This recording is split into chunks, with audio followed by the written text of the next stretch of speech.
The Fimir are a faction full of monsters, magic and mystery. In combat, they rely on this mix to mow down their enemies on the front lines and appear from out of nowhere to dismantle their backlines. But how can you best use their roster to win in battle? Let's take a look and find out. First up in the faction, we have the Lords. Starting with the Legendary Lords, we have this guy. He's a spellcasting lord with some okay combat ability. The armor piercing, magical and armor sundering damage is good, but the melee stats and armor aren't the best. You want to use him against less damaging targets to keep him safe whilst getting some value alongside his spellcasting. He's got quite a mix of spells with a focus on damage, so rack up as much value as you can from everywhere you can possibly get it. He also has both the Mystic Mist and From the Mist abilities. Almost every unit on the roster has either one or both of these abilities, allowing all units to be resistant to ranged even without shields and get the drop on enemy in any terrain. This guy also has a mount, the Throne of the Hellmother. This grants him more armor and less speed to gain a couple of abilities and a larger hitbox. The armor and hitbox mean he works about the same in melee, just be aware of enemy ranged focus as they can focus him down a lot easier. The abilities are strong when used on your best frontlines units, so as long as he's close to them and spamming these and his spells, he should be fine. We also have Kroll. This is basically a giant frontlines monster. Got strong attack and armor piercing damage with a bonus versus infantry, making it excellent on the front lines versus large clumps of enemies. Defense and armor aren't the best, so avoid high damage and missile focus to keep him alive. He also has a number of strong spells for damage and utility, so keep those going alongside the melee to double up the value. The first of the generic lords is the Fimir Noble. These are fairly basic frontlines lords. Right out the gate, they're pretty damn strong with very high armor, melee stats, and the same armor piercing, magical, and armor sundering damage as the legendary lord. Send them straight into melee with more or less anything, and they should come out on top.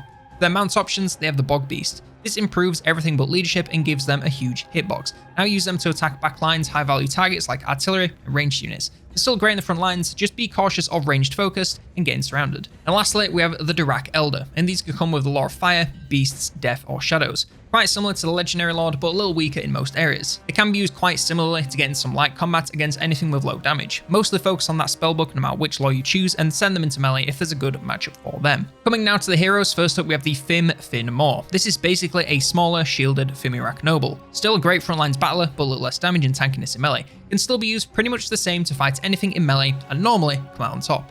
We have Boglar Shamans. These are pure spellcasters with a mix of the lores of the Little War and the Deep. Honestly, I'm not the biggest fan of them, but their unique lore makes them strong early on for elevating your weak units to be a lot more usable in combat. Keep them out of any and all combat and spellcasting from the safety of the back lines. In melee, they will die to anything, so avoid it at all costs. For mounts, they have a Maw Hound. This makes them much faster with some decent charge, but still avoid combat as much as possible. If you absolutely have to, then some cycle charge on weak units will be their best matchup, but this is the last resort. And lastly, we have the Fimir Balefiends. These are the exact same version as the Norse units and come with the exact same choice of lores as the lords. They're weaker than the Dirac Elders in melee, so avoid it even more and keep them casting with whatever lore you choose. Next up, melee infantry, but just before that, a word from channel partner Instant Gaming. Look, I'll make this quick. Lots of good games are out right now, Space Marine 2, Age of Mythology, much more.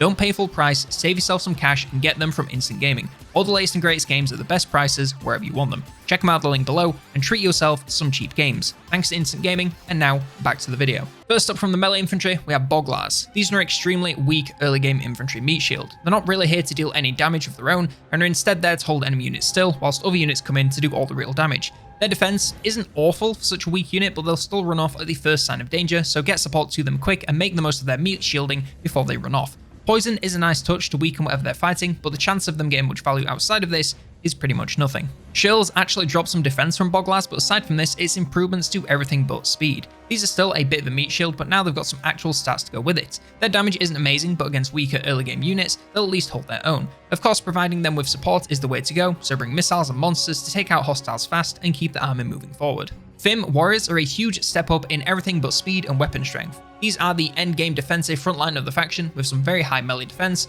moderate armor, high HP, and even a shield. They can hold back most enemies for a shockingly long time, giving you plenty of time to bring in all the support you can ask for. Of course, you'll still need to bring in that support if you actually want to beat whatever they're fighting, as their own damage is pretty pathetic. We also have great weapons Fim warriors. These drop a substantial amount of defense to gain a lot more attack, as well as a ton more armor piercing. This makes them into a much more damage focused frontline that can rack up a massive amount of kills over the course of the game. Sadly, this is at the cost of them taking just as much damage thanks to their lack of shields and low defense. Taking out enemy range to protect them will be a must, and any support you can give them in melee will also be great to allow them to take on their targets fast before they take too much damage. Next up, Swamp Demons. Honestly, not sure why these are the most expensive frontline in the roster, since in my opinion, they're worse than Fim Warriors. Starting with the positives first, they have much higher speed and non-armor piercing damage, making them work fairly well as flanking infantry. However, their armor, defense, and HP are vastly inferior, so if you wanted to use them as a real frontline, they're going to be much worse than sticking with the Fim. If you want some flankers and don't want to use monsters or cav for some reason, these will get the job done. But as a frontline, it's going to be a no from me, dog. And lastly, the Fim Death Quest. These don't have normal recruitment. Whenever a settlement is lost, you'll gain a limited number of these guys to instantly recruit into your armies.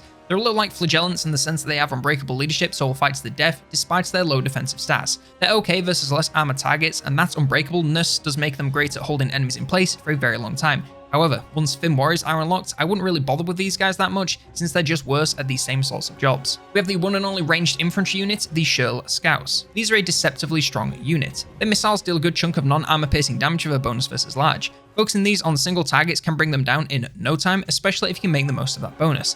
However, they do have to get pretty close to deal this damage with their shorter range. If they get caught in melee, they are pretty worthless, no matter what the decent melee combatant tells you. Keep them away from enemies and pick off key targets until there's nothing left in the tank. Coming now to the Cavalry and Chariots, first up we have the Knuckleaves. Knuckleaves? Too many hard words in this faction.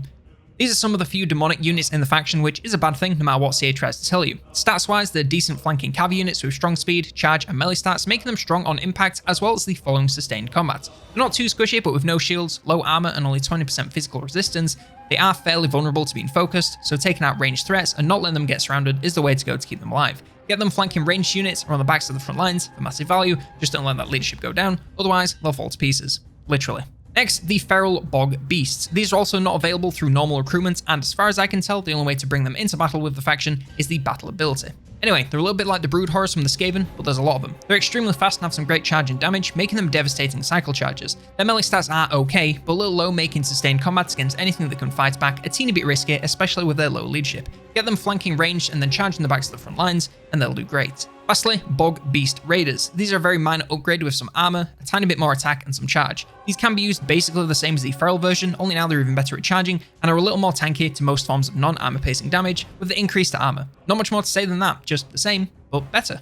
Next up, monsters and beasts. First up, the Moorhounds. These are the Warhounds of the faction, and they do exactly what you'd expect from this kind of unit. That means very high speed, good at taking out ranged infantry as long as they have a numbers advantage, fantastic at wiping out retreating units, and that's about it. Against anything that can fight back, they are pretty garbage, even more so since they're demonic, so instead of running, they'll just turn to dust. We also have Chaos Furies. These are just the same unit that's in like 6 different factions at this point. They're good at blitz attacking backlines as long as they have a massive numbers advantage. They can do okay at bogging down other units like Cav and front lines, but they'll probably take a lot more damage and probably die if it's against something that can actually do some half-decent battling. Focus backlines first before coming back to burst down anything that's left. The Fim Mistmaw are the first frontlines monsters of the faction. Overall, they're a decent addition with good melee stats, high armor, and some great armor piercing damage. The only downside is the low leadership, so just keep them safe from taking too much damage, and they should be fine. Get them integrated into your front lines for a great boost to damage and take out pretty much anything their stage of the game can throw at you. As long as they don't get picked apart by ranged units, they should be just fine. The Fianna Fim are the Fimir Warriors from Norska. That means strong anti-infantry, armor piercing, magical, and armor sundering damage. In short, they're great at the same jobs as the Fim Mistmaw, so just upgrade straight to them once you're able for a nice bump in power at the exact same job. The great weapons, Fianna Fim drop a good chunk of defense to swap the anti-infantry for anti-large. This makes them a lot better versus large targets like other monsters and Cav. Still strong on the front lines versus infantry, but they'll take a lot more damage, so personally, I'd stick with the base form and find something else to deal with those larger targets. Next, Fen Beast. Not Fen Beasts, I wish. Next, Fen Beasts. These are actually just covered in the Albion video, but in short, they're another option for the frontlines monsters presence. They're not quite as tough as the Fianna Fim, but bring improved melee stats, charge, and of course their regeneration. This makes them deceptively tanky, and they can stay fighting for an extremely long time provided they don't lose leadership. If they do, then their construct nature will cause them to fall apart, which isn't exactly ideal. It's all a trade-off for the last 3. Personally, the base Fianna Fim are my pick, but they're all viable in their own way. The Bog Octopus are a smaller, non-lord version of Kroll, and as such perform basically the same role with the exception of any of those spells. They're frontlines anti-infantry monsters that can do some great damage to large clumps of hostiles. Sadly, they're not quite as tanky as I'd like them to be with their low defense and armor, making them fairly vulnerable no matter how enemies attack them. Still, if you're looking for the most destructive frontlines monster in the roster, then lastly, the Demonomaniac. these are the end game anti-large monsters of the roster. They have okay melee stats with really great attack and very mid defense alongside their very high damage with 4 different modifiers. In short, they'll hit very hard no matter what you send them against, but choosing large targets will net you the best value with that bonus damage coming into play. They're not the most tanky with low defense, armor, and only 20% physical resistance. As long as you shut down ranged units and don't let them get totally surrounded, they should do okay, so just get them fighting something big, and they'll put in work. With the Bale Fiend Apprentices, the only missile monsters of the faction, these are a pretty odd unit with the gunner type firing arcs and extremely high damage. They have limited ammo, but a single barrage hitting center mass can obliterate almost whatever you aim them at, so it hardly matters. They will need angles to get off clean shots and can be very tricky to get shooting, but once you find the angle, they'll bring a ton of value. Alongside this, they have 2 bound spells for even more damage and utility, making them an extremely powerful unit to have on your back lines. Of course, you want to keep them out of melee, but they can do okay if they absolutely need to. Prioritize letting them get shots off, use those spells whenever you can for free value, and avoid melee until they're all out of ammo for a ton of value from a single unit. And lastly, we have the one and only artillery unit, the Fog Shrine of Valor. These are quite similar to the Luminax of Hysh from the Empire in the sense that they're quite slow firing, but deal devastating explosive damage that can eviscerate large targets and clumps of ease. There isn't really a bad target for these guys as long as you choose something high value. They're also relatively speedy, so even if you need to get them an angle or avoid enemy flankers, they deal with it surprisingly well. However, if they do get caught in melee, pull them out and bring in support as soon as possible, as they can't fight their way out of a wet paper bag. Now we come to the Regiments of Renown. First up, the Killing Eye. These are Fim death quests and they gain Deathblow. The followers of Balor are Fim warriors and gain some hawkish, precision-imbued ranged weaponry. Kulan's Marsh Hornets are Bog Beast Raiders and gain the Gloom of Flies ability. The Hellhounds of Baskamore are Moorhounds. Garnu's Demon Friends are a Fianna Fim and swap Armor Sundering for Frostbite. And lastly, the Eye of Doom is a Demonomaniac. The Fimir also have access to a number of abilities in battle. These are unlocked when the bars on the side of the screen fill up, which is done by killing enemy entities over the course of the battle. Cursed Mist is very strong versus enemy ranged units, dropping their range and rapidly depleting their ammo, taking away all their power for the vast majority of units in the game. It can also be a strong choice against enemy cav or anything else that relies on speed to stay alive, and gives your army a chance to chase them down and take them out. The Fog of Fimul is best used on small groups of units you want to send on a flanking mission, whether that's monsters, cav, or infantry is down to your army comp, but this will allow them to get basically wherever they want undetected. It does run out after 43 seconds, so I'd advise using this on melee units, as something ranged focus will just be taken out as soon as they become visible. And lastly, Creatures of the Bog. As covered in the unit guide, these are strong charging flankers, so summon them behind enemy units and watch them go to work. Don't be afraid to really commit to them taking out high value targets, as they'll only disintegrate later, so there's no real downside of just running them down mid. Which you want to use and when really depends on your specific situation, but just make sure you do use them, as it's a good bit of free value that you'd miss out on if you don't stay on top of it. Now for some army comps for tiers 1, 2 and beyond. Starting at tier 1, we're going to lead our army with a Fimir Noble. Since the spellcasting lords are about as useful as the heroes, the nobles are the obvious choice. They bring some great frontlines power to help carry those early games, and later on can transition to flankers to always stay relevant and useful for the entire game. We're going to pick up 9 shills. Okay, we have pretty limited choices for this stage of the game, so we're bringing lots of these. 6 are going to act as the front lines, and the other 3 will work the flanks to surround enemy infantry and break them through sheer numbers advantage. We're going to go with 4 Moorhounds, technically cheating for these last 2 units, but otherwise it'd be 19 shills since nothing else is tier 1 apart from Boglars. These are unlocked from a tier 1 building, so we're counting it. Anyway, these will get flanks off to dismantle backlines and chase off retreating units to rush army losses as quickly as possible. We're also going to pick up 6 Chaos Furies, similar jobs to the Hounds aside from the retreating part. These will perform backlines blitz attacks before turning their attention to anything on the front lines to burst them down and break them as quickly as possible. At tier 2, our nobles should be on their mounts, so have switched over to that flanking role and still be getting plenty of value. We're going to pick up a Fimir Bale Fiend of Shadows, bringing that magical power, and of course we're going to Lord of the Shadows since it is simply the best option. Keep them on the backline safe and casting, and they should be fine. For the front lines, 6 Fim Warriors, massive upgrade with lots of tankiness, but not tons of damage, so we really just want line holders. Just make sure they get plenty of support fast, otherwise it's a real waste of everyone's time. I'm going to pick up 6 Shirl Scouts, picking up some range damage, and they're going to focus on large targets to make the most of that bonus. Just keep them safe and shooting, otherwise you get no value at all. And lastly, 4 Chaos Furies and 2 Moorhounds. Both of these are keeping the same jobs as before, just in smaller quantities. And lastly, at tier 3, our Fimir Noble, just the same. The Fimir Bale Fiend has their full spellbook, so even more casting from the safety of the backlines.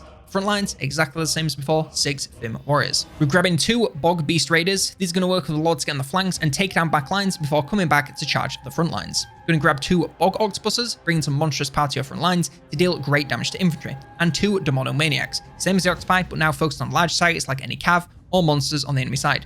For both of these big lads, just keep them out of ranged fire or high damage surrounding, and they should be just fine.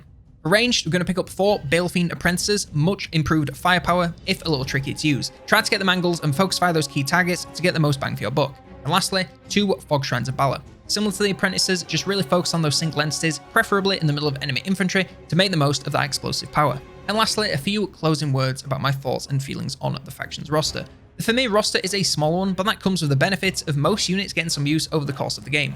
And despite the smaller sizes, there's still enough room for preference, like great weapons versus normal, or big monstrous cav versus horses. Speaking of monsters, the faction has a great weight behind it, and it really makes you feel like you can pile on the pressure and stomp straight through most foes you come up against. Their more monstrous units are where most of their power lies, and while they can be much more reliant on that area than others, they can still perform pretty much every job they need to on par with other factions. Visually, they obviously look fantastic, and in classic OVN style, they feel extremely balanced and aren't just some super overpowered faction you can steamroll the world with. If I was to have a complaint, it would probably be that their infantry could do with just one more tier to really feel like you're in the end game. You go from shills to Fim, and you're done for the game. Instead of the swamp demons, which are a little bit niche and honestly kind of useless, it would have been nice to see a more armored, slow front line that's super tough, as the Fim are good when you unlock them, but don't quite stand up in the endgame, especially against the more damaging factions. Still, what's here is really good and more than usable, so I'm really happy with the mod, and recommend you give it a try if you're into monsters of all shapes and sizes. And that's everything I have on the Fimir mod for Warhammer 3. Let me know what other mods you'd like me to check out in the comments below. Like, subscribe, and if you want more Warhammer 3 mod videos, then check out this one on the campaign side of the Fimir.